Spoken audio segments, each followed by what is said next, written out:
jaalalli Kiristoos lafaa bakka jirtanitti isiniif haa baay'atu maatiiwwan Waaqayyoo. Waaqayyoon kan jaalattan Waaqayyo isiniin kan jaalatu hundumti keessan akkam jirtu akkam yoo dhageessanii akkam hin turtanii guyyaa har'aatiin kan nu ga'e Waaqni keenya galanni ulfini teessoo isaa Aariyaam irratti saafaa ta'u akka fedhaa fi jaalala Waaqayyootti guyyaa har'aa kana yaada gaabbiitiin wal qabatu. Gaabbii keessatti immoo sodaa fi rakkoo jiru wal qabate obboleettiin keenya tokko nu gaafatti irratti deebii bal'aa kennina jechaadha. Innis maalidha?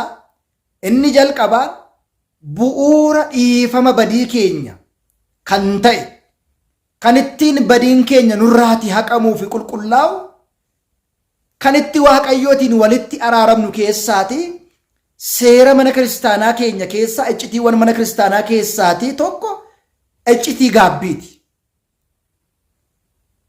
Kanarratti gaa wal dhabdee maatii ni qabna. Wal dhabdee maatii ni qabna. Abbaa warraa fi haadha warraa taanee jirra. Nu gidduu walamanuu fi rakkoon ala ba'uu yookiin immoo rakkoon sagaagalaa kun hin jira. Wangeela qulqullicha Maatiyoos boqonnaa 5 irratti sababa sagaagalaa malee haadha warraa isaa kan hiike. Ishee hiikamtes immoo kan fuudhe inni sagaagaleeraa jedha. Inni jalqabaan jireenya dhuunfaa koo jiraachuudhaaf obboleessa koo kana yoon maal godhen gara gaabbiitti dhufuu danda'a. Abbaa warraa fi haadha manummaa yookiin immoo haadha manaaf abbaa warraa waliin taane waliin jiraachaa jirra. Garuu shakkiin isa biraa qabutu jira. Inni gara alaa deema. Haadha warraa isaa dhiise sagaagalaatiif qaama biraa waliitiin hiriira. Gama tokkoon akkan hin dhiisne gaa'ela koodha. Gama tokkoon keessi koo foonii fi dhiiga Kiristoosiin fudhachuu barbaada. Inni immoo gorfame rakkoo amma qabu kanaatiif rakkoo kanarraatii deebi'uu hin dandeenye. Ani immoo keessi koo foonsaa gaabbii galee foonsaa fudhadhee jiraachuun barbaada. Furmaannumti kanaa maalidha isa jedhu yaada danqaa ta'e kana yaada baay'ee rakkoo ta'e kan akkamitti furuu dandeenya kan jedhu gaaffii gaafatamne. Inni biraa fi inni guddaan immoo Oromiyaa keessatti sabni keenya ittiin burjaaja'aa jiruu fi ittiin badaa jiru ittiin amantaa isaa jijjiiraa jiru. Jarri keenya warri gubbaa warri aangoo qaban qabeenya biyya lafaa qarshii biyya lafaa aangoo biyya lafaaf malee kiristaana badaa jiruutiif qaamni dhimmee hojjechaa jiru akka hin jirre qophii kanaa kan hin qabne akka hin jirre hundi keenya argaa jirra. Keessumaatii Oromiyaa keessatti rakkoon gaabbii qooqaan galuu rakkoon gaabbii galchuuf barumsa bu'uura irraatii ta'e hubannoo guddaa namaa kennu barsiisanii gara gaabbiitti fidu dhugaadhuma isaa gaafa haasofnu rakkoodha. Luboota qooqaan tajaajilan argachuudhaaf meeqan keenyatu luba qooqa keenya danda'u luba qooqa keenya beeku qabna jennee gaafa ilaallu inni kun gaaffiidha. Manni kiristaanaa qophii kanaa hin qabnu garuu akkan hin dhiisne gaa'iladha. Inni immoo gorfamee afura sagaagalaa kanaatiin deddeebi'a. Maaloon godhinaa wayyaa.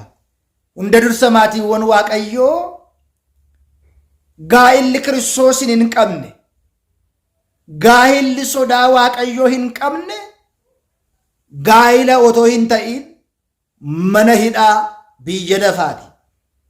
Samii irrattis immoo abboommii Waaqayyoo hin sagaagaliin jedhu akka cabsinu beekuun barbaachisaadha.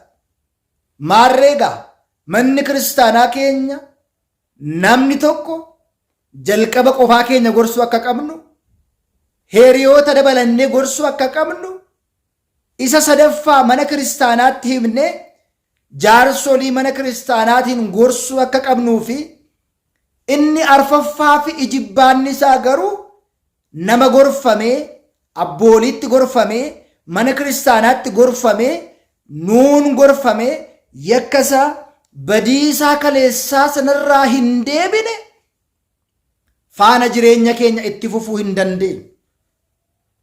Jireenyi keenya gaa'illi keenya Kiristoosin nuuf hin caalu. Jireenya bara baraa nuuf hin caalu. Boqonnaa bara baraa nuuf hin caalu maatiiwwan Waaqayyo.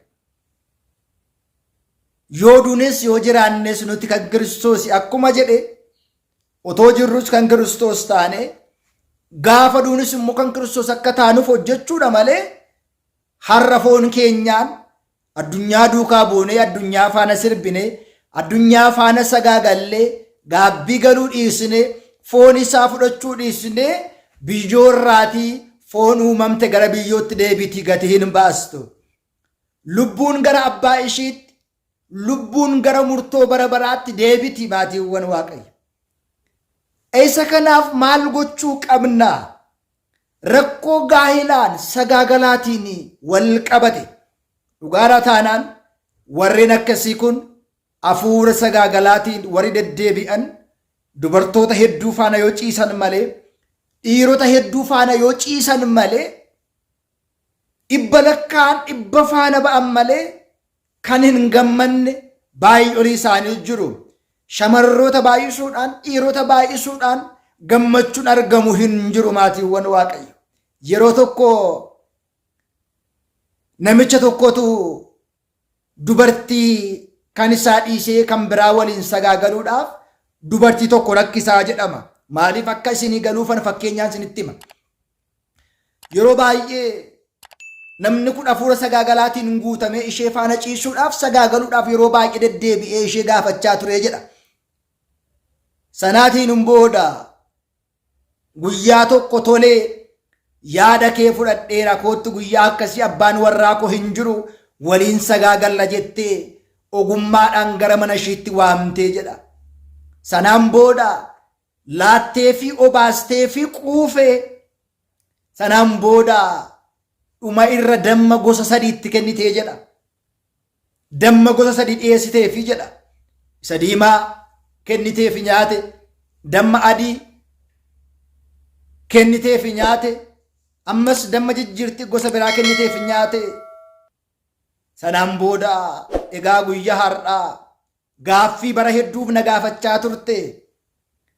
Bara hedduuf kan na rakkisaa turte kana har'a siifan deebisa. Damma jalqabaa agartee isa adii, damma isa itti aanu agartee isa diimaa, damma isa boora agartee isa sadaffaa jette. Maarree anis haati warraan kees tokkuma waan ta'eedhaaf dammi kun garaagarummaa hin qabu foonidha. Kana waan ta'eedhaaf ogummaa kanaatiin nama kana salphistee gara manaatti galchitee jedha. Maatiiwwan Waaqayyo uumamni illee isin hin barsiisuu jedha. Uumama irraa baradhaa jedha. Mee simbirroowwan samii ilaalaa lama lamaan deemu. Beeladaa bineensa caakkaa lama lamaan deemu. Ilmi namaa garuu beelada bineensaa gadi ta'uusaa bara kana keessa arguun barbaachisaadha. Maatiiwwan Waaqayyo egaa yaada obboleettiin keenya kaastetti gaafa deebnu inni jalqabaa sodaa isa jedhudha. Namni gaafa sodaatu rakkoo ayinaxilaa rakkoo hafuura hamaa keessa isaatti qabaachuun baruun beekuun barbaachisaadha. Kana bira darbee immoo abbaan warraa kun gorfamuu qaba. Hiriyaan gorfamuu qaba, isheen gorfamuu qaba, maatiin gorfamuu qaba, lubootaan gorfamuu qaba, mana kiristaanaan gorfamuu qaba. Kana arfan caalaa kanaan deebi'uu yoo baate jireenya isa boriif jecha dubartittiin kun gaa'ila ishee jigsuu sadarkaa gaa'ila jigsuutti kan oofu sagaagala isa dhumaa gorsaan namni sagaagalarraas gorsaan deebi'ama. Yakkarraas badiirraas cubbuu garaagaraatiin gorsaan deebifama. Gorfamee itti himamee yoo inni garuu deebi'ee barachuu dide, deebi'ee hubachuu dide, deebi'ee irraa of deebisuu dide dhumni isaa adda ba'uuti filatamaa jecha. Kaleessas gaa'illi gaabbiidhaan, kaleessas gaa'illi mana kiristaanaatiin hin hundeeffamne rakkoo akkasii nuquun nama waan ta'eedhaaf sanaatiin boodaa hanga dhumaatti gorsitee yoo dhaga'uu baate gaa'illi kun sadarkaa jiguu dhaqaa jechaadha. Macaafni qulqulluun ni deeggara. abbaan warraan keenya gorfamee badii isaarraa shakkii isaarraa sagaagala sara deebi'u yoo baate carraan qabnu adda ba'uu qofaadha. Itti aanee immoo sodaa keessa koo jira. Wangeela Maariqoos boqonnaa 5:36 irratti amani malee hin sodaatinidha. Nan fayya gaabbii wangal nan fayya jennee yoo keessi keenya amanee jireenya bara baraa itti argachuu keenya beeknee deddeebi'uun barbaachisaadha. Inni itti aanu immoo rakkoo qooqarraan kan ka'e seeraan nama na barsiisurraa kanan ka'e dhabiinsarraan kanan ka'e gaabbii galee hin beeku. Dhuguma nama qooqa keenya beeku, nama nu barsiisu, nama kallattii nu agarsiisu abbaan wangeelaatiin baratee nu barsiisu jiraachuun dirqama ta'a. Kana ta'uu baannaa 30 sagadii 40 sagadii maaliif akka sagannu, yoom akka sagannu, akkamitti akka sagannu yoo hin beekne yoo hin barre kunis rakkoo biraa ta'uusaa beekuun barachuun barbaachisaadha. Namoonni baay'een gaabbii gaafa jedhan ni dhaga'u. Gaabbii gaafa jedhaman ni dhaga'u, garuu akkamitti galu, akkamitti gaabbiirraa galu, akkamitti gaabbiin galama, akkamitti himatama, maaliif sagadama, meeqas sagadama, maal jedhama sagadama, yoom sagadama, yoom hin sagadamu kan jedhu namoonni baay'een waan beekan, waan baratan, waan hubatan waan hin taaneedhaaf egaa gaa'ila keessatti sagaagalaan wal qabatee, wal amantoon wal qabatee, rakkoowwan amantaan wal fakkaachuu dhabuun wal qabatee gaa'illi akkasii kun gaa'illi Kiristoos kabajni isaa keessatti hin himamne, gaa'illi ulfinni Kiristoos keessatti hin dubbatamne, gaa'illi sodaa Kiristoos hin qabne nuuf gaa'ila otoo hin ta'in gaannam yookiin immoo si'ool biyya lafaa ta'uusaa beeknee jaalala Kiristoos irraa homtu adda nu baasuu hin danda'u. Gaa'ila keenyaaf jennee Kiristoosin jibbuu hin qabnu. Gaa'ila keenyaaf jennee Kiristoos irraa fagaachuu hin qabnu. Yoo danda'ame gaa'ila keenya keessatti akka Abrahaamiif akka Saaraafa Waaqayyoon kabajnee kabaja Waaqayyootiin jiraanna malee isa Kiristoosin nu jibbisiisu, isa biyya lafaatti nu oofu, isa sagaagalaaf nu kakaasu gaa'ila gammachuuf sodaa Waaqayyoo hin qabne nutti hafa. Gaa'illi akkasii funyaan keenyaan nu haafu diigamuu qaba malee gaa'ila akkasii keessa taa'uun barbaachisaa waan hin taaneedhaaf gaaffii obboleettiin keenya gaafatteef deebiin bal'aan kanadhaa. Yaada akkasii gaaffii akkasii warreen qabdan immoo nu gaafadhaa, isiniif deebisnaa. Kan nu barsiise kan nu gorse Waaqayyoof galanni haa ta'u.